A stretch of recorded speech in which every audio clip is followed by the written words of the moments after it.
à tous et à toutes, je suis Sixtine et je suis très heureuse de vous retrouver pour le deuxième live de cette journée. Donc pour ceux qui ne l'auraient pas suivi ce matin, on a fait déjà un premier live métier sur le commerce et notamment le numérique. Donc j'espère qu'il y a des personnes dans le chat qui étaient là ce matin. Si c'est le cas, n'hésitez pas à vous manifester et à mettre un maximum de commentaires. Voilà, donc je suis très heureuse de vous retrouver parce qu'avec MyFuture, notre but, je le rappelle, c'est de vous faire découvrir un maximum de secteurs de travail différents pour vous donner peut-être des ambitions, des envies, des idées, notamment pour vos études. Voilà, c'est un peu ce qu'on espère vous permettre de faire. On a aussi du coup une plateforme qui vous permet de trouver aussi des stages, parce que c'est notre plus grande ambition. Donc n'hésitez pas à vous perdre un petit peu sur notre site internet si vous voulez en savoir un peu plus. Voilà, alors aujourd'hui, on est dans un contexte assez particulier, on va dire, parce que ce live est organisé avec la FCD. Alors, pas de panique, ça paraît compliqué, mais c'est la Fédération du commerce et de la distribution.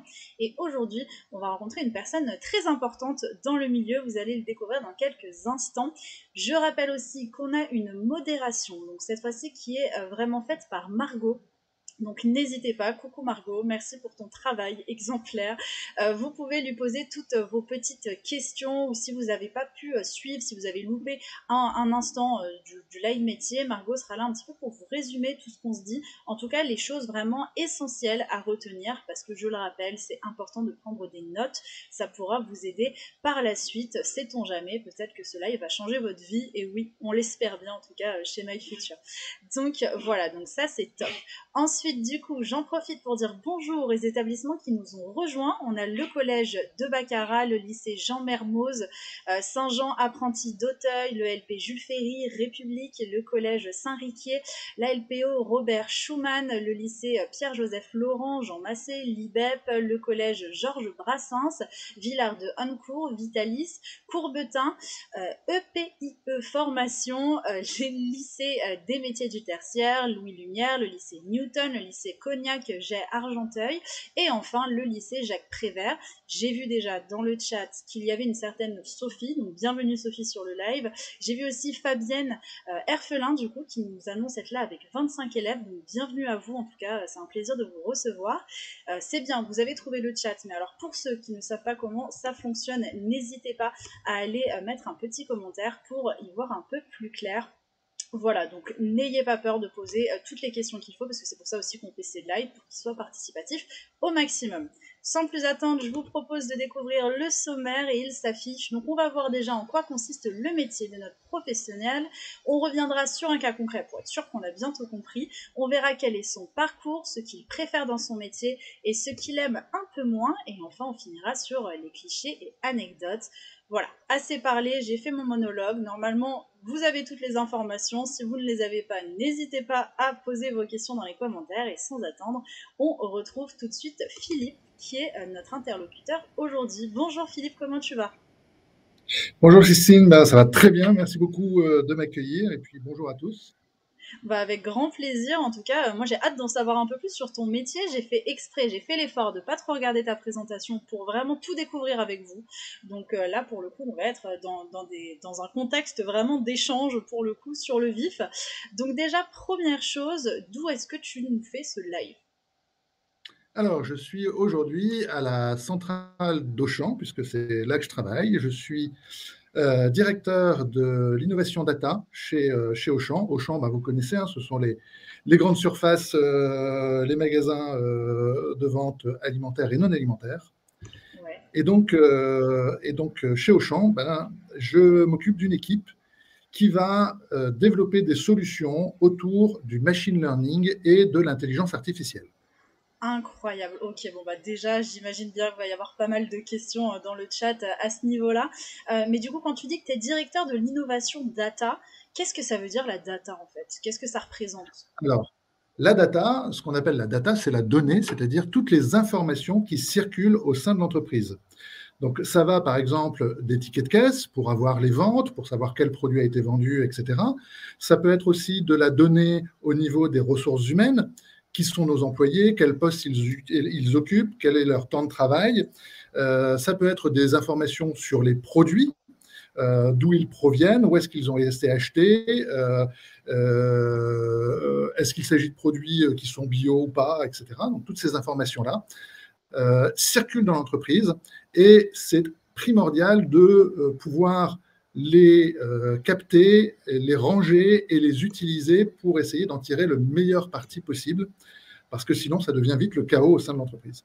Ah bah oui, mais donc en fait tu vas gérer tout ça, donc tu vas être un petit peu, comment dire, tu vas chapeauter, enfin tu vas diriger un peu tout ça pour avoir une idée de toutes ces informations et pouvoir les réutiliser par la suite après les avoir comprises, c'est ça?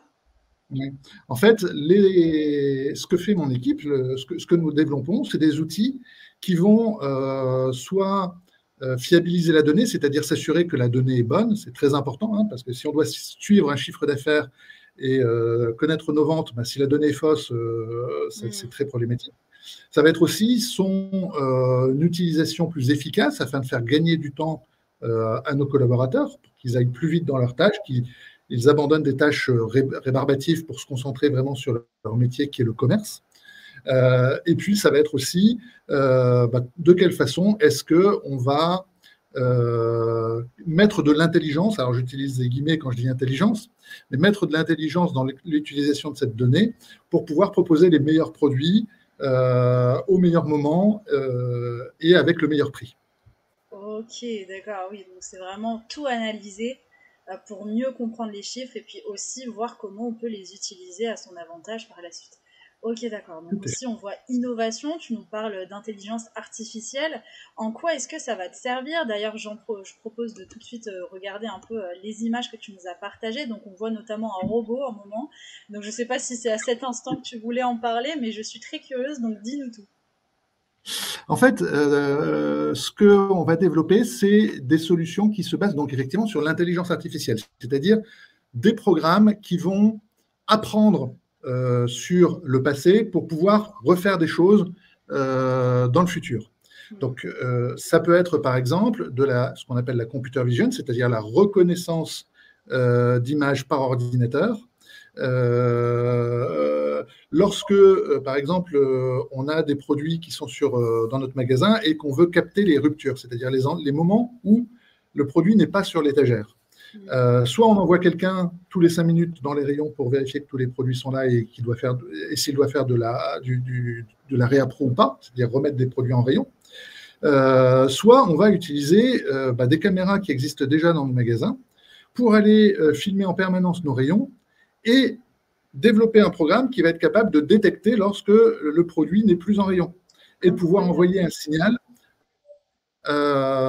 au niveau des entrepôts pour dire attention, là on a une rupture, il faudrait faire une remise en rayon. Donc ça, c'est un exemple de solution qui se base sur le machine learning parce que c'est la machine qui va avoir appris à reconnaître quand il y a un produit ou quand il n'y en a pas et qui va pouvoir envoyer l'information à la personne pour qu'elle soit prévenue qu'il y a une potentielle rupture.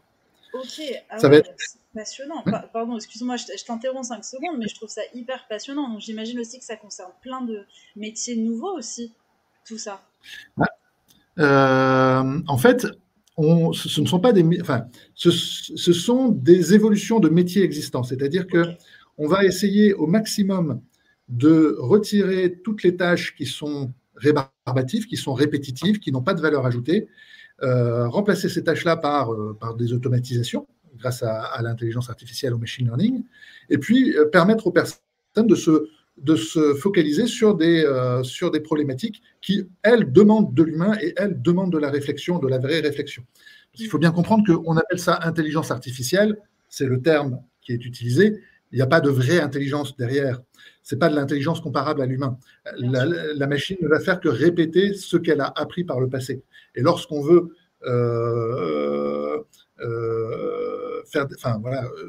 les tâches qu'elle va faire vont être des tâches simples, répétitives. Bien entendu, ça demande une programmation un peu complexe, mais ça permet aux collaborateurs de se concentrer sur le contact humain, sur les choses qui demandent réellement des qualités que la machine n'a pas. Oui, c'est ça, ça va plus être une aide en soi, mais ça va pas prendre le travail des personnes qui travaillent avec l'intelligence artificielle, et ça va aider au quotidien. Donc ça, je trouve ça incroyable. Et donc quand tu parlais là de ces espèces de détecteurs de produits manquants via la vidéo, ça c'est quelque chose que déjà tu mets en place dans les magasins Auchan. Oui, Oh, tout ok, à fait. d'accord, incroyable. Tout à fait. Donc ça, c'est déjà en place. Et puis, on va même plus loin parce qu'on est en train de travailler. Alors, c'est pas encore en place, mais on est en train de travailler, par exemple, sur une application pour les clients. Mhm. Avec votre téléphone, vous pourrez prendre votre téléphone et vous balader dans les rayons et pour faire apparaître directement sur le produit la promotion. Par exemple, là, Mhm. vous avez une promotion moins 30%, bah, ça apparaît directement en réalité augmentée sur le téléphone. Donc, ça, c'est une application qu'on est en train de Incroyable. développer. J'espère qu'on pourra la déployer d'ici un an. C'est génial, en fait on va plus faire ses courses, on va faire du jeu vidéo quoi. C'est ça, exactement. Mais c'est vrai que La le gain de gamification. temps est énorme. Ouais. Mhm. Ok, incroyable. Donc ouais, c'est vrai que c'est trop bien de pouvoir mettre ça un peu, parce que c'est vrai que je sais pas vous, en tout cas depuis chez vous, vos salles de classe, ce que vous en pensez, mais c'est vrai que quand on pense à Auchan, on pense pas nécessairement tout de suite aux nouvelles technologies, alors qu'en fait, comme tu nous le prouves, il y a toute une équipe qui réfléchit à ça, il y a des objectifs qui sont mis en place aussi pour arriver à faciliter un peu le travail et aussi le commerce par la suite. Donc ça c'est génial, mais du coup toutes ces idées, ça vient de ton équipe. Comment ça fonctionne, comment vous choisissez quelles sont les bonnes idées à mettre en œuvre. Alors, d'une part, on travaille vraiment en très étroite collaboration avec les différents métiers de l'entreprise. On va régulièrement en magasin pour rencontrer les personnes qui sont au contact des clients et pour bien comprendre leurs problèmes. Puis on va rencontrer les représentants de la supply, donc tous les entrepôts, les représentants des achats, ceux qui vont faire les achats des produits qui vont se retrouver dans nos magasins. Donc il y a vraiment une grosse partie du travail, et c'est pour ça qu'il y a cette représentation de réunion qui est une partie qui est de l'échange et de la compréhension. Il faut s'imprégner vraiment de la problématique. La deuxième partie du travail, ça va être la partie conceptualisation. Et là, les modèles de machine learning sont basés sur des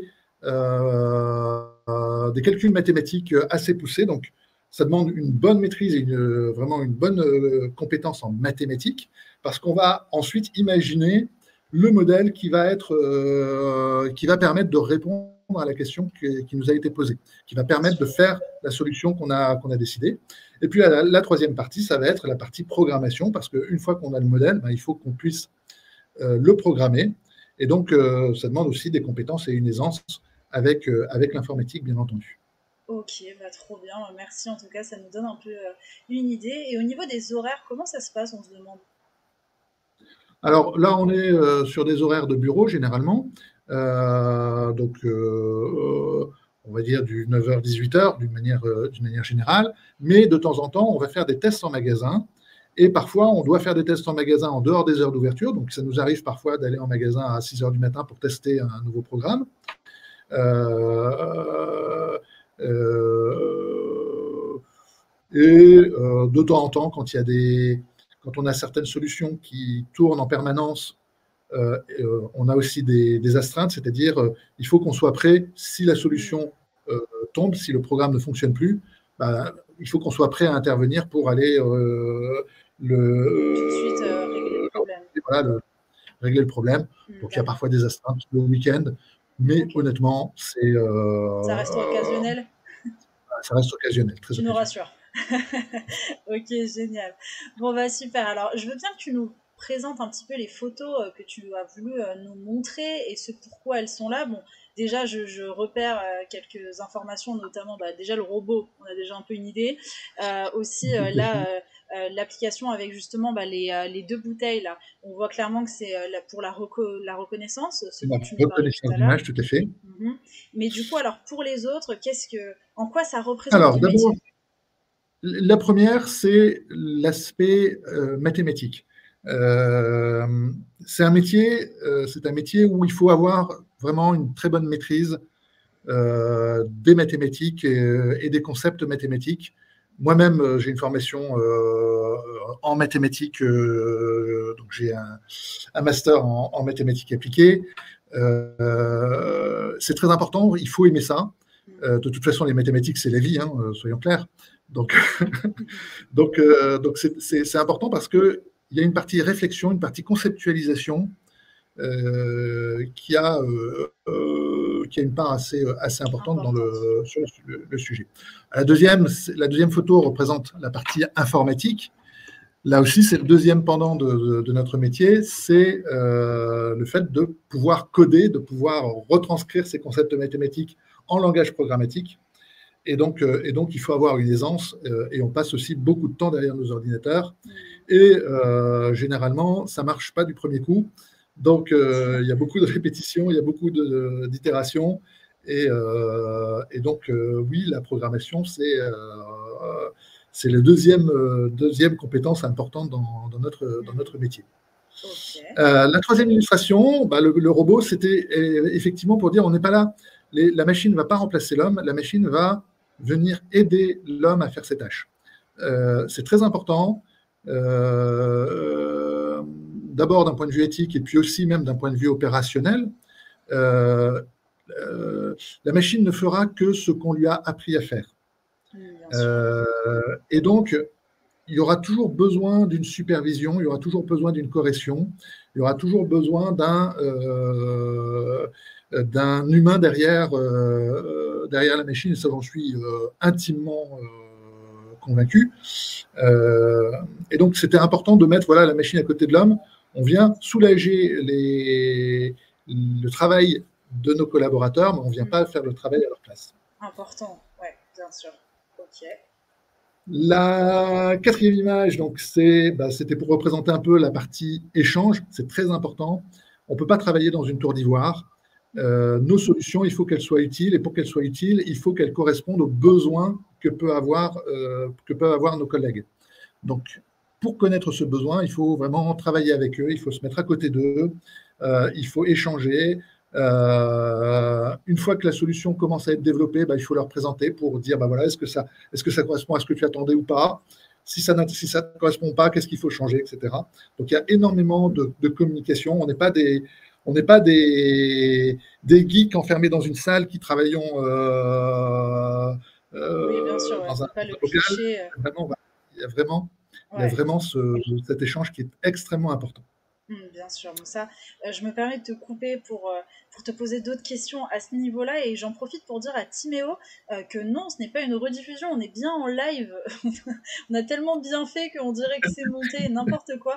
Non, on est en live, et c'est pour ça que vraiment on vous invite à poser pas mal de questions si vous en avez. Et d'ailleurs, moi j'en ai du coup pour ton métier, parce que du coup tu es directeur. Est-ce que ça t'arrive aussi parce que là tu parlais de mathématiques, de connaissances en informatique, est-ce que tu es juste là pour vérifier que le travail entre guillemets est bien fait, et puis ensuite bien sûr partager les axes, encadrer ton équipe, ou est-ce que toi aussi parfois tu peux être amené à faire de l'informatique? Alors en théorie, je n'ai plus besoin de travailler sur les modèles ou sur la programmation, mais quand on fait ce métier, c'est un peu une passion, quoi. Donc j'aime bien, moi, aussi travailler avec les équipes sur la problématique. J'aime bien réfléchir avec eux. J'aime bien mettre les mains, on va dire, dans le cambouis, dans la programmation. Donc, je le fais encore.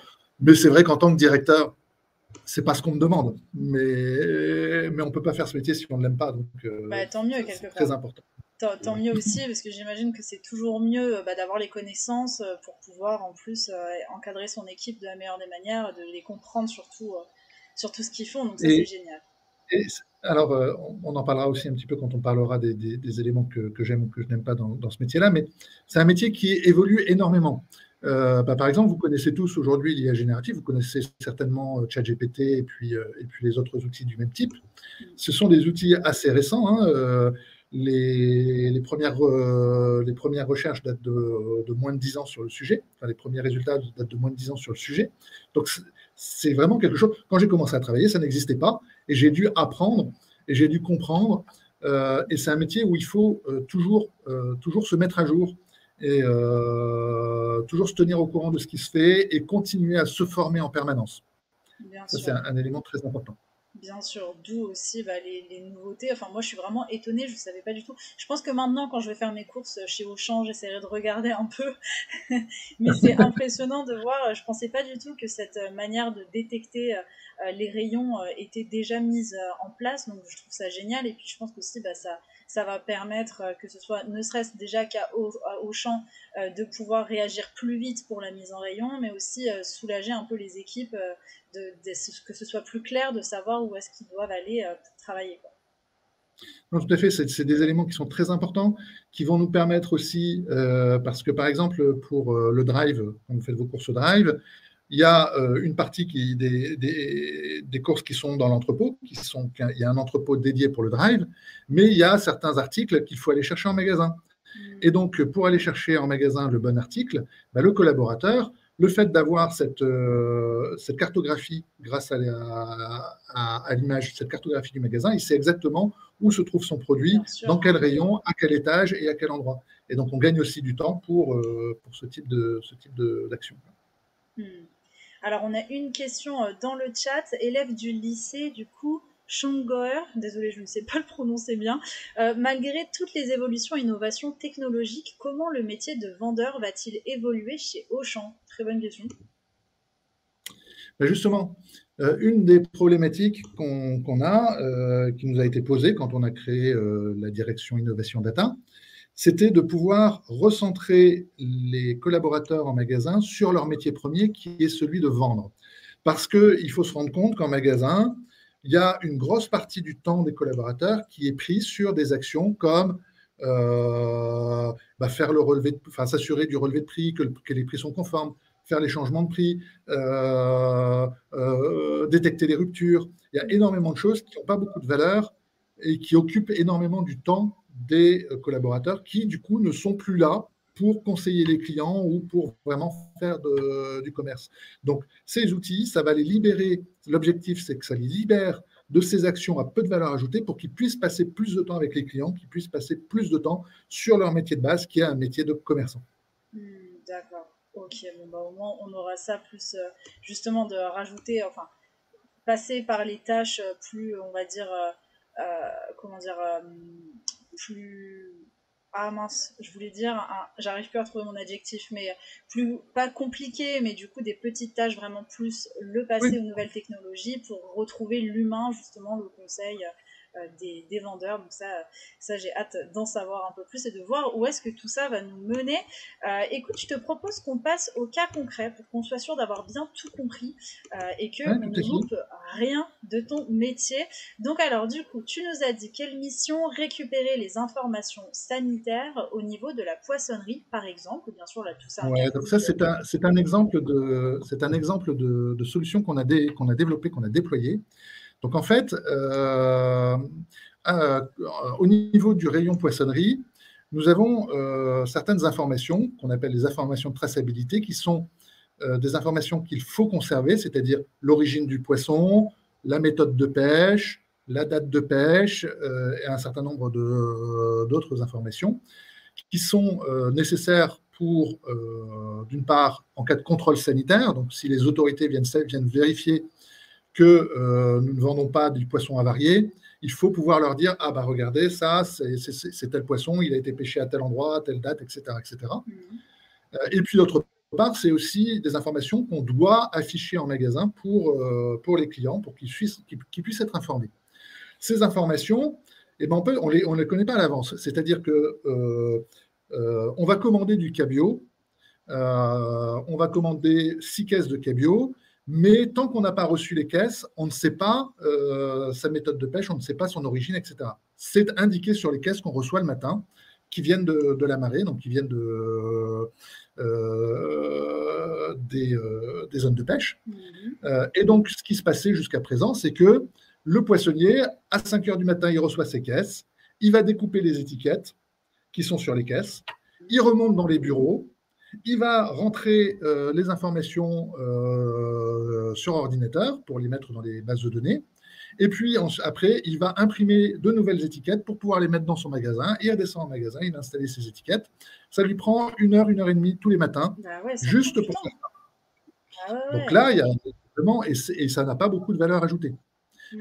Donc, qu'est-ce qu'on a fait? Ben, nous, on est venu développer une application sur leurs petits. Donc, c'est des espèces de tablettes, de petits téléphones hein, qu'ils ont en magasin, qui leur sert de terminal. Sur ce terminal, le poissonnier va juste prendre en photo l'étiquette. Le programme, l'algorithme que nous avons développé va lire l'étiquette, va repérer, ça c'est le nom du poisson, ça c'est sa zone de pêche, ça c'est une indication qui dit que ça a été élevé en bio, etc. Donc toutes ces informations, il va les capter automatiquement, il va les renvoyer en base de données directement, donc sans aucune action de la part du poissonnier, et ça va lancer directement les impressions pour les étiquettes que le poissonnier va pouvoir mettre dans son rayon. Donc, génial. Un geste qui prenait 1 h 30 en temps normal, ça ne prend plus que 15 minutes aujourd'hui en comptant l'impression des étiquettes. Donc, on a fait gagner chaque jour plus d'1 heure à chaque poissonnier chez Auchan dans l'ensemble de nos magasins. Donc ça, c'est d'une part un gain de temps énorme. Deuxièmement, c'est de la fiabilité parce que le fait de recopier de l'information à la main, bah, il y a un risque d'erreur, alors que là, la machine voit la photo et lit exactement les informations, donc le risque d'erreur, il est amoindri. Et puis, dernièrement, les poissonniers, comme je vous le disais, en cas de contrôle sanitaire, on doit montrer l'origine du poisson. Et donc, que faisaient les poissonniers jusqu'à présent? C'est qu'ils gardaient les étiquettes, ils les mettaient dans un tiroir, dans un cahier, etc., qu'ils gardaient dans un coin. Des étiquettes qui ont baigné dans le poisson. Donc, quand on range ça dans les bureaux, bah, du coup, ça participe le bureau. Voilà. Bah, là, maintenant, grâce à cette application, on peut tout de suite retrouver, par exemple, j'ai mon cabillaud qui est arrivé hier. Je récupère tout de suite sur mon terminal l'étiquette qui a été prise en photo et je peux le montrer à l'inspecteur. Et j'ai plus besoin d'aller chercher dans des cahiers où se trouve cette étiquette et j'ai plus besoin de conserver pendant des jours, parce qu'il faut les conserver jusqu'à 2 mois. Des étiquettes qui peuvent embaumer. En tout cas, j'imagine que les salariés sont très heureux d'avoir l'équipe de l'innovation à leur côté, parce que pour le coup, ça, comme tu nous disais, ça leur fait un gain de temps, mais aussi de facilité et de pouvoir passer plus de temps sur des actions clés de leur métier que juste checker des étiquettes. C'est vrai que pour ça peut être un peu compliqué pour eux à la longue. Donc ça, c'est trop bien. Et justement, donc, pour faire tout ça, ça prend combien de temps? Parce que j'imagine que là, ces choix que tu vas faire vont impacter tous les Auchan ou seulement certains Auchan?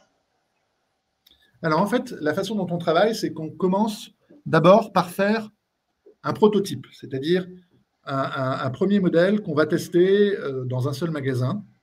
Bon, il y a toute une partie, effectivement, comme je le disais, d'apprentissage, de compréhension du métier, où on va passer du temps à côté des collaborateurs pour venir comprendre leurs besoins, etc. Donc ça peut prendre entre 2 semaines à 2 mois, on va dire, d'une manière générale. Ça peut être très variable en fonction du problème.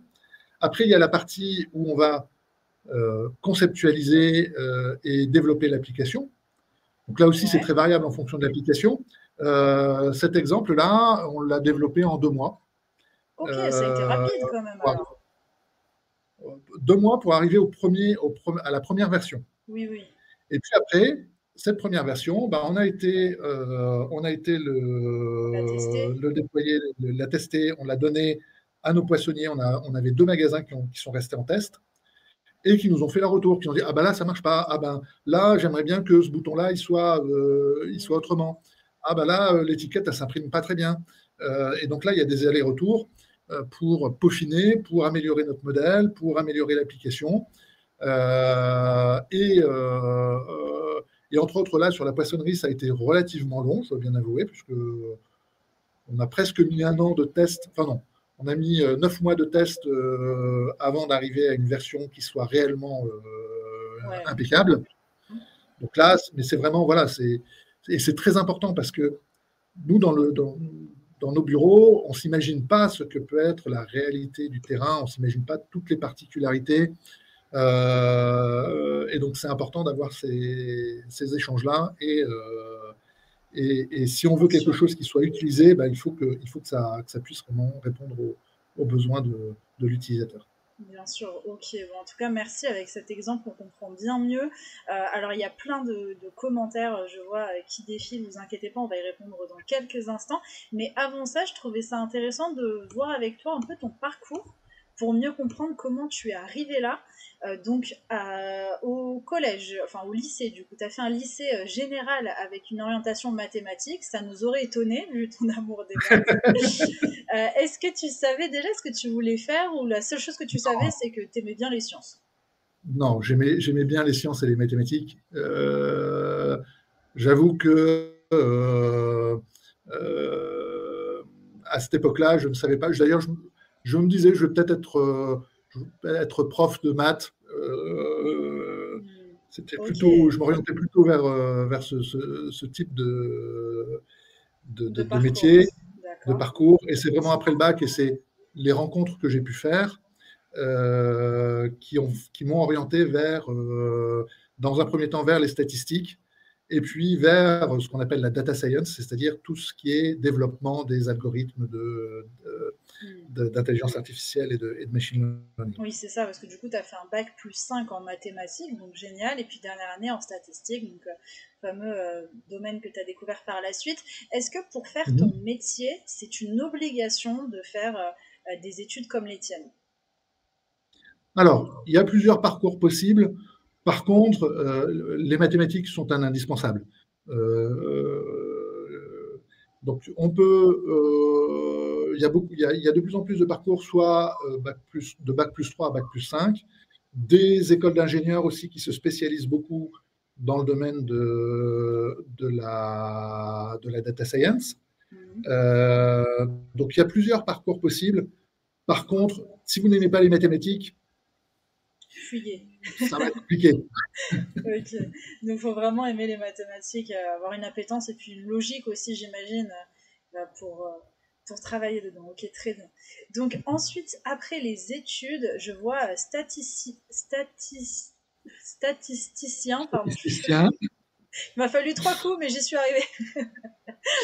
Donc, oui, donc j'imagine l'analyse des statistiques, si je dis pas de bêtises.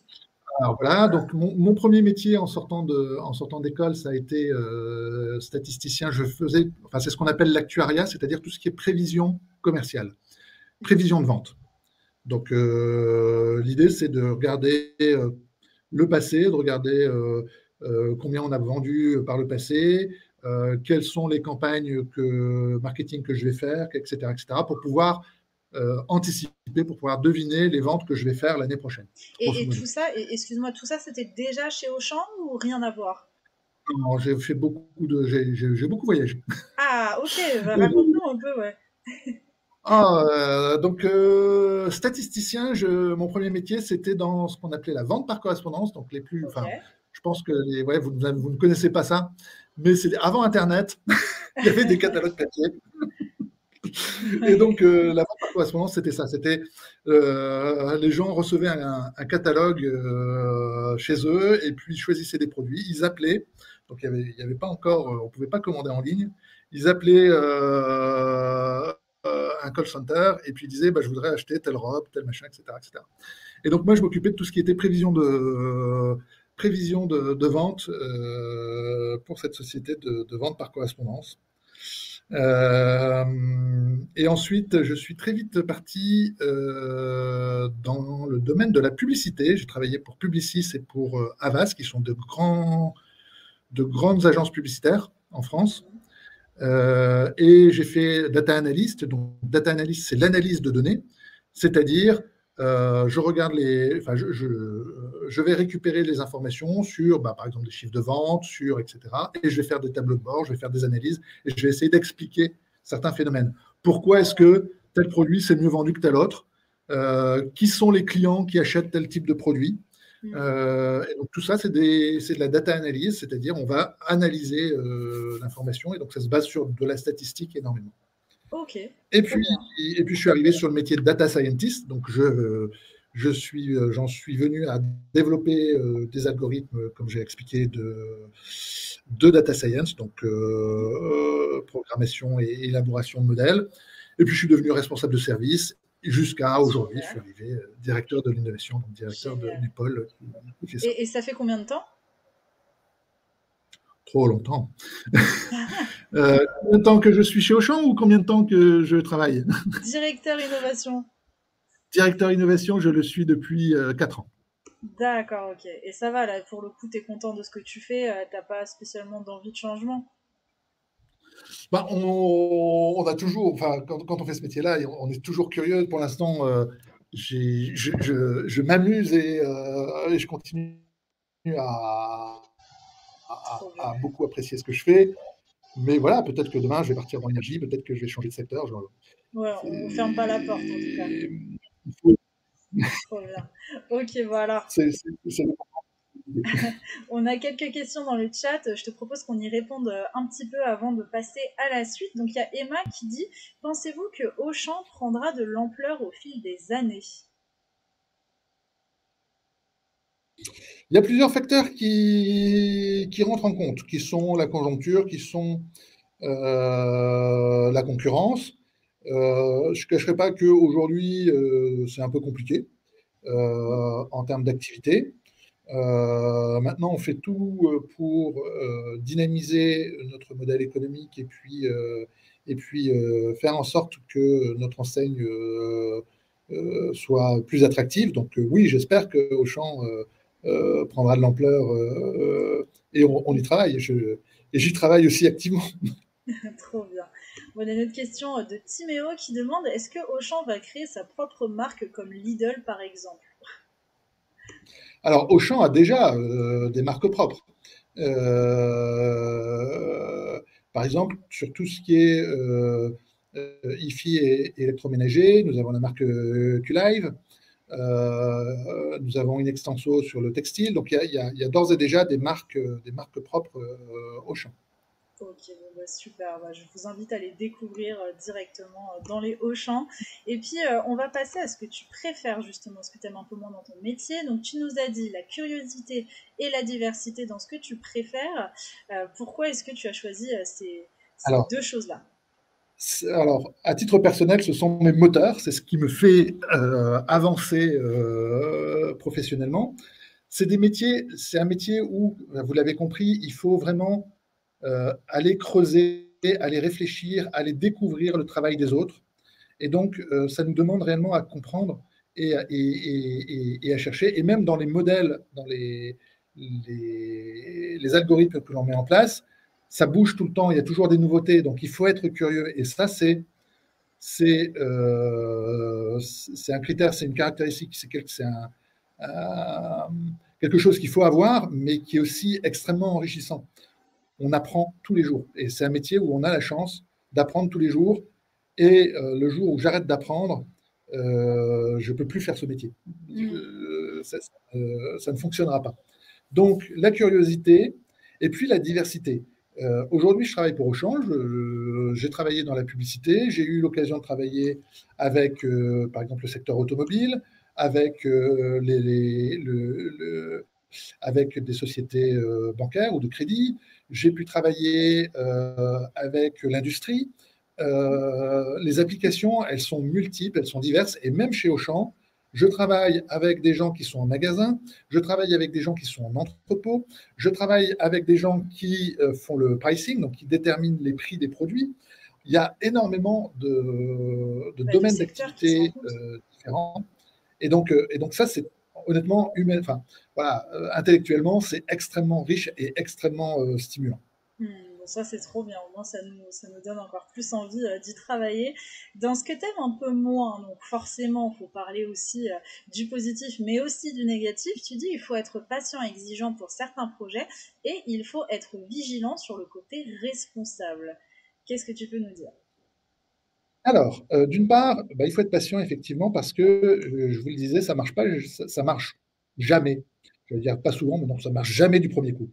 Euh, c'est un métier où il faut être très résilient, c'est-à-dire qu'il faut essayer, apprendre de ses erreurs, recommencer. Euh, euh, Certains projets vont très vite, mais d'autres peuvent mettre des années avant d'aboutir sur quelque chose de concret. Donc, ça demande vraiment beaucoup de patience, beaucoup de résilience et aussi beaucoup d'exigence parce que si on n'est pas rigoureux dans ce qu'on fait, eh ben, très vite, on se perd et on fournit des choses qui sont pas viables sur le long terme. Hmm.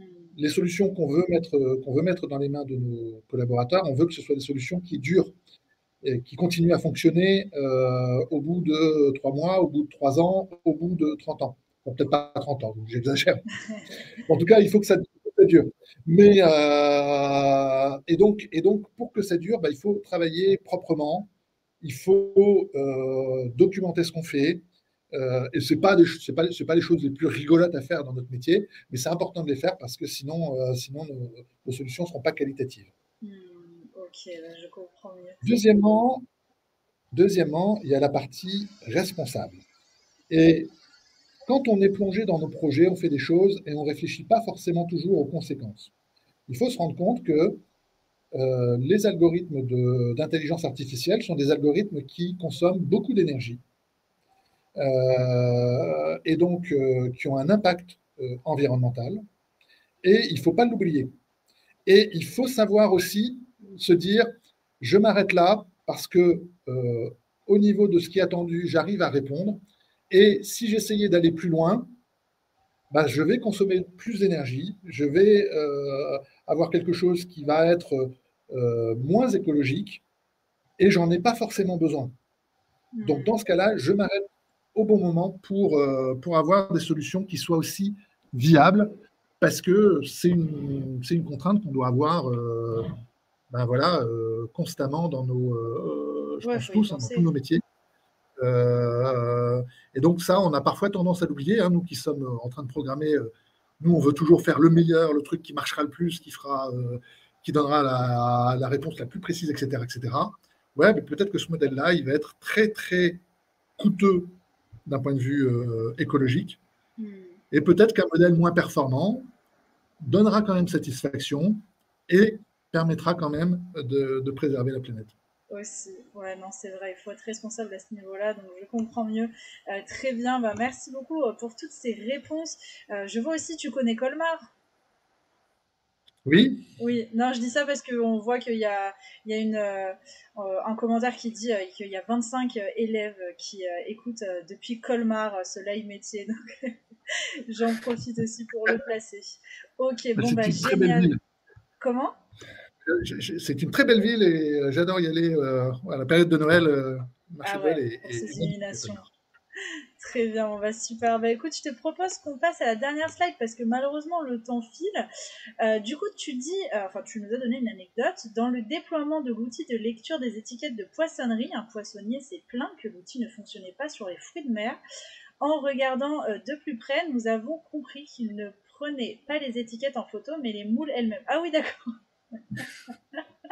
Voilà. Donc, l'outil est efficace, mais il n'est pas magique.